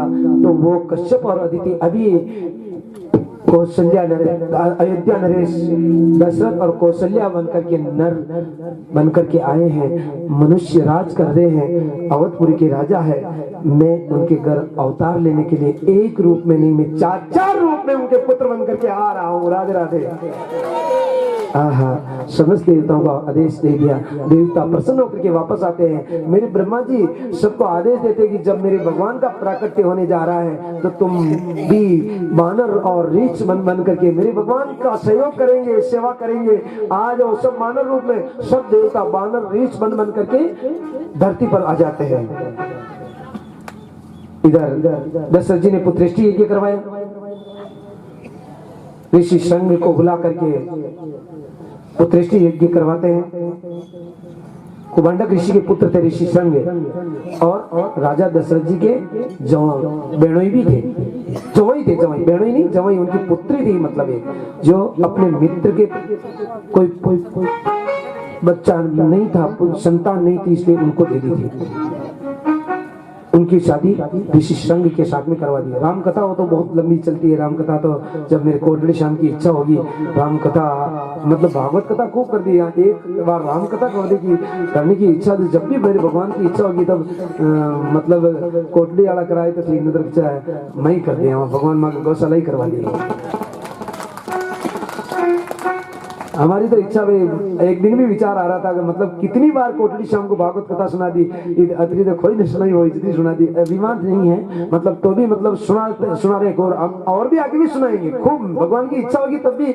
हम तो भगवान के दास है, आपके दास और भगवान के दास, आपके और भगवान के दोनों के दास है। भगवान को भी सुनाते, आपको भी सुनाते, तो मतलब सुनाते रहेंगे। परंतु एक बार केवल रामकथा सुनाने की इच्छा भगवान को, क्योंकि हमें तो मालूम ही नहीं कि रामकथा कभी हुई या नहीं कोटड़ी शाम की।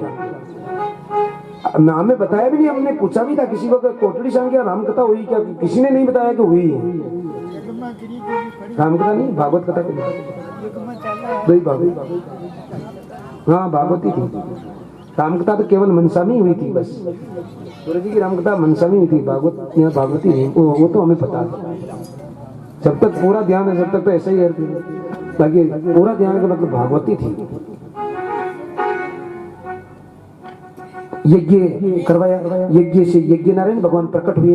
यज्ञ नारायण प्रकट होकर के एक खीर का चरू दिया, जाओ राजा तुम्हारी पत्नियों को ये खीर पिला देना, तुम्हारे पुत्र हो जाएगा। राजा दशरथ आते हैं, खीर अपनी पत्नी को कौशल्या को देते, आधी खीर कौशल्या को दे देते हैं, आधी का आधा आधा पा करके सुमित्रा और कैकेयी को दे देते हैं। सुमित्रा कुछ व्यस्तता थी या कहते भाई कोई 1.5 रुपये और कोई होशियार हो, तो सुमित्रा कुछ स्वस्थ थी, सुस्त थी, मतलब तो एकदम एक कोई चील आई और ध्यान दो, एक चील आई और उस खीर के पात्र को लेकर के आकाश में उड़ गई। वो चील आकाश में उड़ करके जा रही थी, आगे जाकर के एक दूसरी चील आई तो उसने झपटा मारा उस खीर को लेने के लिए, तो वो खीर का पात्र नीचे गिर गया जहां माता अंजना तपस्या कर रही थी। राधे राधे। और माता अंजना ने उसको प्रसाद समझ करके पा लिया और उससे मेरे भगवान के राम भक्त हनुमान जी महाराज का प्राकट्य हो गया। बोले हनुमान जी महाराज की जय हो। हनुमान जी महाराज का प्राकट्य हुआ। इधर जब सुमित्रा के पास प्रसाद नहीं बचा तो कौशल्या ने और केकई ने दोनों ने आधा आधा करके सुमित्रा को 2 भाग दे दिए। गर्भवती मेरे भगवान का प्राकट्य भगवान उधर में आ गए और तो अब तो अयोध्या में मंगलाचार होने लगा। जब से मेरे भगवान गर्भ में आए तब तो अयोध्या में मंगल ही मंगल होने लगा। राधे राधे। और जब अनुकूल समय आया,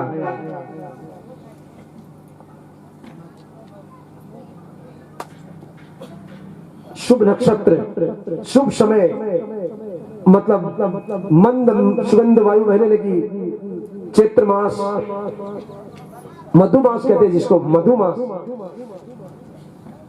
नवमी तिथि,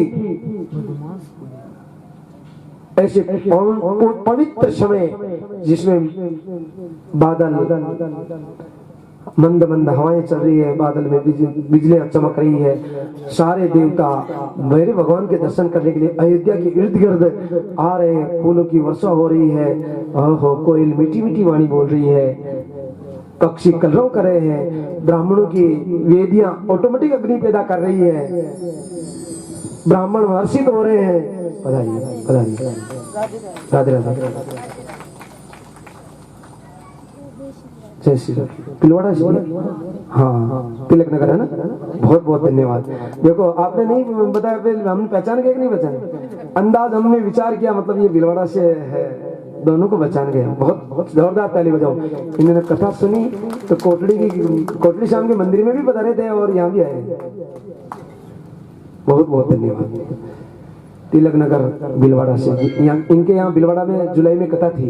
इन्होंने कथा सुन करके कहा कि महाराज जब भी कथा होगी एक दिन तो आएंगे, तो आए। बहुत बहुत धन्यवाद आपका। हमने आपकी सूचना के लिए ये मार साहब को कहा था कि भिलवाड़ा के भक्तों को मालूम हो जाए, फिर आए नहीं आए कोई बात नहीं, परंतु एक बैनर वहाँ मंदिर पे लगा देना। आप नहीं लगाया? बहुत बढ़िया, अच्छी बात। वो करें, हम नहीं लगाया बैनर, अच्छी बात, बहुत बढ़िया। ऐसे पवित्र समय में आज मेरे भगवान का प्राकट्य हो रहा है। नवमी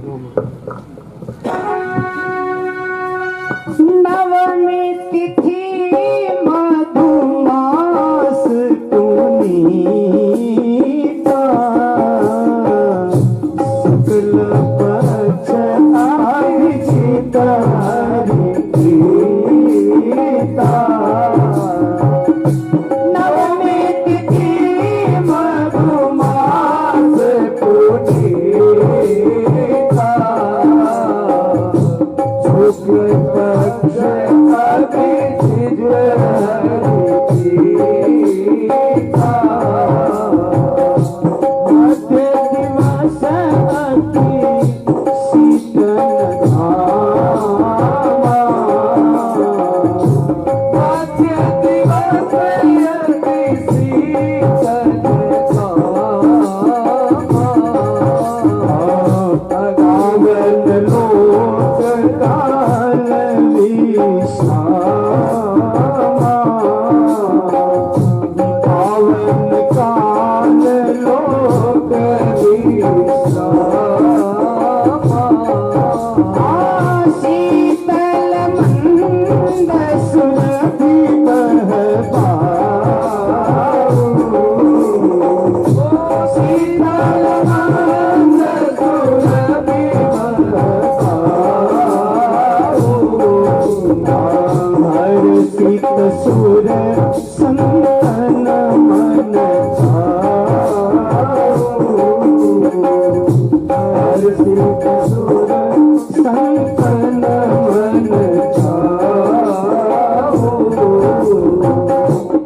स्तुति करहि नाग मुनि देवा स्तुति करहि नाग मुनि देवा बहु विधि लावहि निज निज सेवा निज निज लावहि बहु विधि सेवा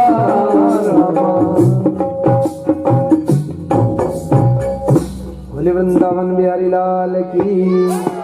मेरे भगवान आज शुभ नक्षत्र शुभ समय देख करके चैत्र मास नवमी तिथि दोपहर 12 बजे अभिजीत मुहूर्त में मेरे भगवान माता कौशल्या की कोख से प्रकट हुए चतुर्भुज रूप लेकर के। माता सुमित्रा की कोख से 2 पुत्रों ने जन्म लिया और माता केकई की कोख से भरत जी का प्राकट्य हुआ। नामकरण तो बाद में करेंगे, परंतु नाम के हिसाब से आपको बता रहे हैं। लक्ष्मण और शत्रुघ्न का जन्म माता सुमित्रा के गर्भ से हुआ और केकई से भरत जी का जन्म हुआ। मेरी माँ कौशल्या के गर्भ से मेरे प्रभु श्री राम का प्राकट्य हुआ। भय प्रगट कृपाला दीन दयाला कौशल्या मेरे भगवान का प्राकट्य हो और एक बड़ा आदमी आ जाए उसके लिए सब खड़े हो जाते हैं और मेरे भगवान का प्राकट्य हो रहा है, आप सब बैठे हैं ना। स्तुति हो गई। मेरे भगवान का प्राकट्य हो चुका है मेरे चतुर्भुज नाथ का।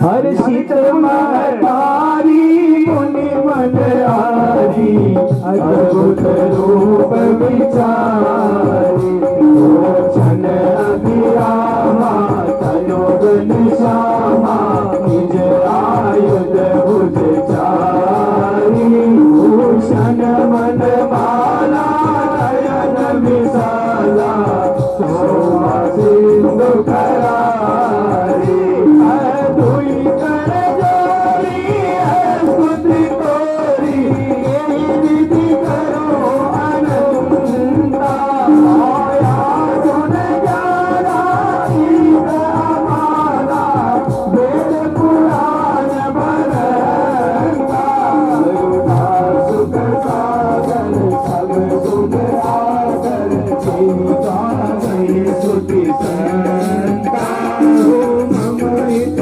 लागी जन अनुरागी भय उपगत श्रीकंता निकाया निरजित माया रोम रोम प्रतिवेद करे ममरूर सुवासी उपहासी सुनत धीर मति धीर धरे जा जब ज्ञाना प्रभु मुस्काना चरित बहुत विधि कीर जाए कई कथा सुनाए आज बुझाए जिनकार सुख देव गए।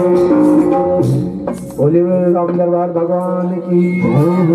मेरे भगवान चतुर्भुज रूप में अपनी माता की गर्भ से प्रकट हुए और प्रकट होते ही मेरी माता ने कहा कि प्रभु ये क्या किया, मैंने तो आपको पुत्र बनने के लिए कहा था, आप तो मेरे पिता बनकर के आए हो। मेरे भगवान कहते हैं क्या हुआ, पिता बन के नहीं, मैं पिता का पुत्र बनकर के आए।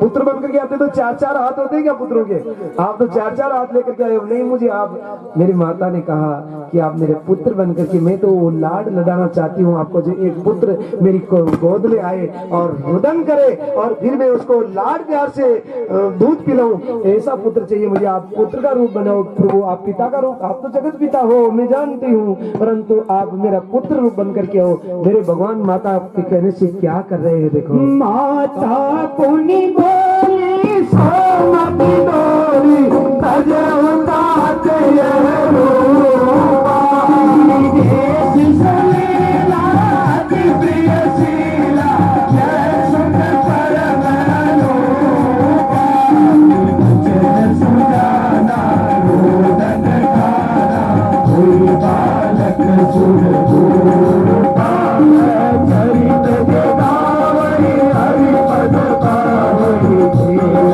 भरई भव गोपा अमीत धेनु वर संतहित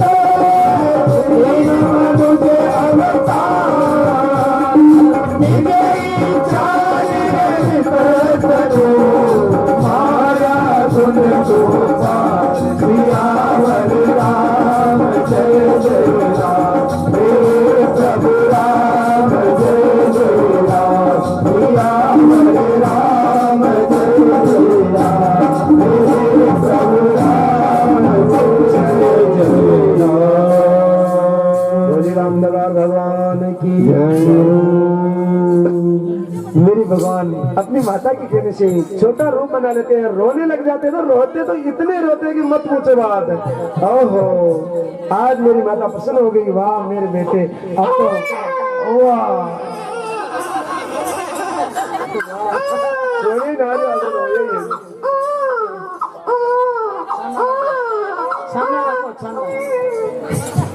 सामना राज। नहीं नहीं नहीं बोलना, नहीं नहीं, अभी तो भगवान का प्राकट्य, मेरे मुरली वाली शाम का प्राकट्य हुआ, वो रहने दो अभी तो मेरे भगवान राम का प्राकट्य हुआ। आज तो आकी रात 4 ही कथा, रात की 12 बजे तक। आप विराजो सब अपने अपने स्थान पे विराजो। खड़ा हो गया जाने, छुट्टी दे दी थी महाराज को। बैठो बैठो बैठो बैठो बैठो। मेरे भगवान का प्राकट्य हुआ, राजा दशरथ जी को खूब प्रसन्नता हुई। राजा दशरथ जी ने ब्राह्मणों को दान दिया। 11 दिन बाद महर्षि वशिष्ठ पधारते हैं। महर्षि वशिष्ठ आने पर मेरे भगवान का नामकरण संस्कार था। ध्यान दो, केवल आधे घंटे में राम कथा पूरी कर रहे हैं। आधे घंटे में राम कथा तो जब करेंगे जब 9 दिन की करेंगे, यहाँ तो आधे घंटे की राम कथा है। बैठो आप सब। महर्षि वशिष्ठ को आज नामकरण संस्कार के लिए राजा दशरथ जी निवेदन करते हैं। महर्षि वशिष्ठ आज आशीर्वाद देते हैं और राजा दशरथ जी को बधाई देते हैं। बधाई देते हुए आज मेरे भगवान का नामकरण संस्कार कर रहे हैं। जो आनंद सिंधु सुख राशि,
मम संकट भारी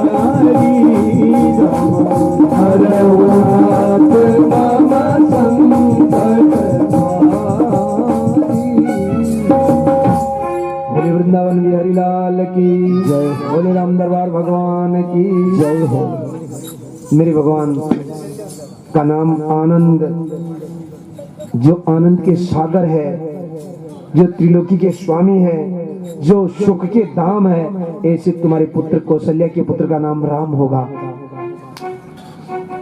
जिनके विश्व भरण पोषण कर जो विश्व का भरण पोषण करने वाले हैं, ऐसे कैकेयी के पुत्र का नाम भरत होगा।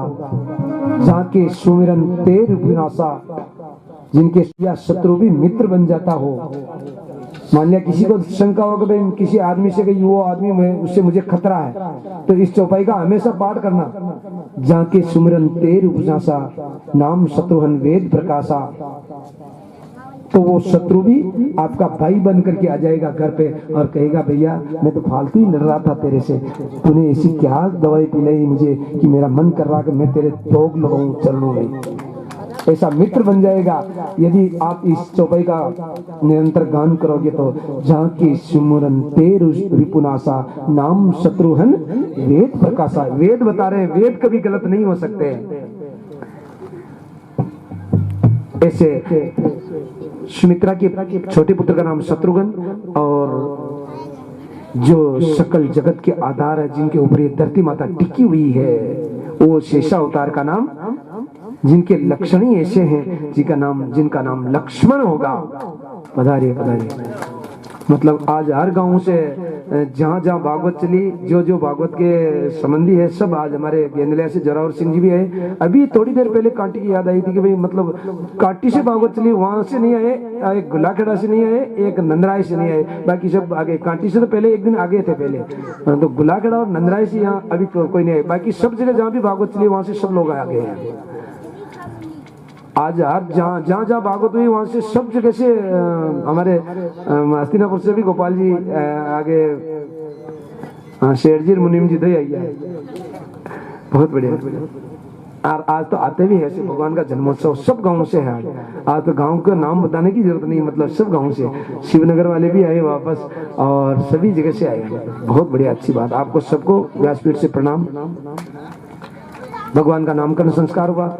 नामकरण संस्कार होते ही मेरे भगवान वो भोलेनाथ काकभूषण जी के साथ में एक दिन दर्शन करने के लिए आए। भगवान का प्राकट्य होते ही मतलब सूर्य नारायण भगवान दर्शन करने के लिए आए, चंद्रमा भी आए। चंद्रमा ने कहा कि सूरज थोड़ा साइड में हटो, अध्यक्ष महोदय पधारिए 2 मिनट के लिए आगे आगे बढ़ाइए एक बार। चंद्रमा ने कहा कि प्रभु ये सूरज को कौन है, हट ही नहीं रहा, मुझे दर्शन करने के लिए आ रहा हूँ। सूरज ने कहा कि मेरे समय में नहीं हटूंगा।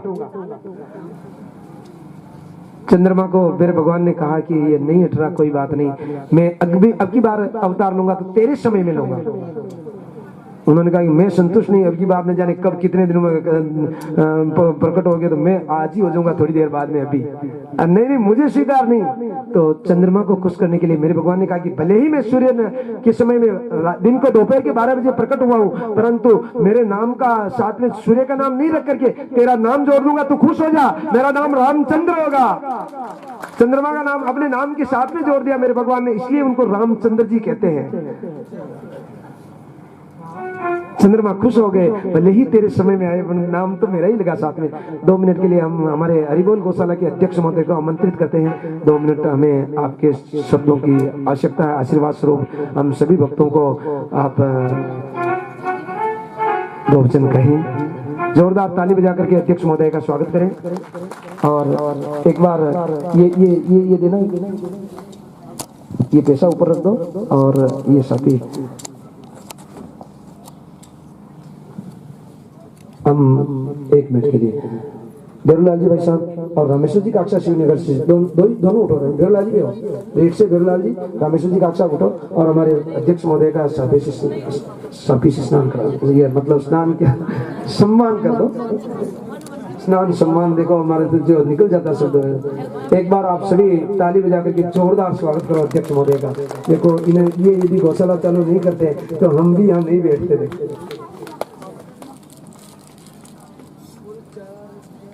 नाथ की जय। सचिव साहब भी पधारो ना एक बार आगे नाओ।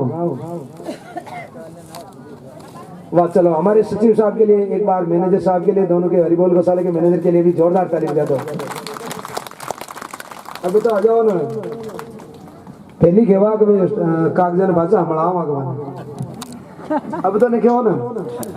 उसने 4 भुजानाथ की वो गौ माता की मधुमत भागवत गीता जी की, शनि महाराज की, सभी यहाँ विराजमान गुरुजन और सभी प्रभात फेरी मंडल से पधारे हुए समस्त हरिबोल प्रभात फेरी मंडल के सदस्य, गो भक्त और राम भक्त सभी का मैं बहुत तहे दिल से हार्दिक स्वागत करता हूँ, अभिनंदन करता हूँ। आप लोग इस परंपरा को जो गुरुदेव ने काटी एकादशी कार्यक्रम में मुझे बुलाया, शुरुआत गौशाला के लिए वहां से हुई, वो आपके मुखारविंद जी जो शब्द निकले वो आज सार्थक होकर के गौशाला में अब तक गौशाला में लगभग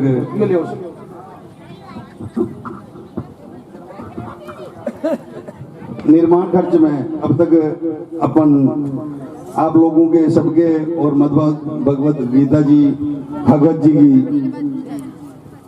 कृपा से 50 लाख रुपए का निर्माण अब तक अपन करवा चुके हैं। 260 निराश्रित गोधन वहां निवास कर रहे हैं। 5 कर्मचारी उनके लिए 24 घंटा सेवा में लगे हैं। अभी इसी महीने में जनवरी में एक चंबली टंकी से परमानेंट पाइपलाइन गौशाला में करवा दी। 2 खेली, एक खेल अंदर और बनवा दी और एक खेल बाहर 40 फीट लंबी, उसमें पीने के पानी की प्याऊ भी ऊपर बनवा दी। बहुत बढ़िया। और एक टीन शेड अभी कार्यरत है, 2 दिन बाद वो कंप्लीट हो जाएगा। 100 गायों के लिए अलग से, 100-150 गायों के लिए अलग से वो निर्माण करके अपन उसमें थान और चाय की अलग से व्यवस्था कर रहे हैं। मैं आप सभी का ऋणी हूँ, शुक्रगुजार हूँ। मुझे श्रीमान अध्यक्ष कहकर बुलाते हैं। मैं आपका चरणों का सेवक हूँ, छोटा आदमी हूँ, मैं अध्यक्ष लायक मैं नहीं हूँ। आप सभी जो विराजमान पंडाल में हैं, आप सभी गौशाला के अध्यक्ष हैं। मेरा सभी का मानना है कि मेरे अकेले से वो गौशाला नहीं चल रही है। आप लोगों का एक एक रुपया वहाँ बिल्कुल सही स्थिति में लग रहा है। गायों की सेवा में किसी प्रकार की कमी नहीं रह रही है। 1 बीघा मेथी, 1 बीघा रजगा, 1 बीघा जोगास और 1 बीघा जौ, 4 बीघा फसल अभी अपने खड़ी है। और चारा का भंडार परिपूर्ण रूप से अपने गायों के लिए पर्याप्त नया गागला आएगा, तब तक के लिए किसी प्रकार की चिंता करने की जरूरत नहीं है। अभी इससे भी 100 अगर गाय और बढ़ जाए तो भी अपन चारा और नया चारा आने के बाद खरीदेंगे, उससे पहले अपने को कोई दिक्कत नहीं है। इसलिए छाया, पानी और खागला की व्यवस्था पूर्ण रूप से है। ये सब भागवत जी की कृपा है। मैंने इस कलयुग में, घोर कलयुग में, एक ही मानव सत्यनारायण जी पंडित साहब और आपके गुरुजी सांकड़ा वाले बिरुलाल जी श्रीमान को देखा है, जो 1 रुपया इस भागवत जी से या गौशाला के फंड से हाथ नहीं लगाते हैं। और जो भी खर्चा हो करके यहाँ ये सत्संग कार्यक्रम का खर्चा हो करके जो भी पैसा बचता है वो एक पैसा हमें गौशाला में आप प्रदान कर रहे हैं। उसी से गौशाला चल रही है। ये पिछले 2 साल से कोरोना काल हो गया था, उससे थोड़े बहुत तकलीफ में आए। भगवान चारभुजानाथ की, शनि महाराज की और भागवत जी की कृपा से और गुरुदेव की असीम कृपा से अब अपन उस गौशाला को चलाने में पूर्ण रूप से सक्षम है और सक्षम है। आप लोगों का जो पैसा लगा वो व्यर्थ नहीं गया। मैं आप सभी का शुक्र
भयो जय कन्हैया लाल की।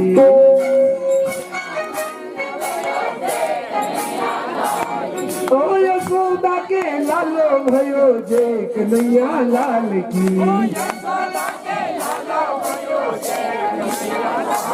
ओ जय कन्हैया लाल की, ओ जय यशोदा लाल की।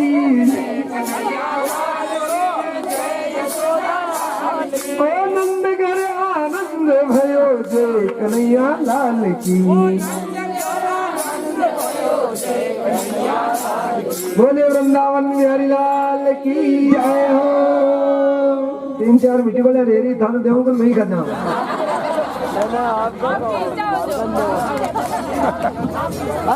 मेरे यहाँ प्रसाद काम नहीं आएगा ना। ये लो सब, ये लो सब, ये लो सब, ये अब एक है। अब ये जिगे लिखी हुई जिगे चली जाए। भागो लो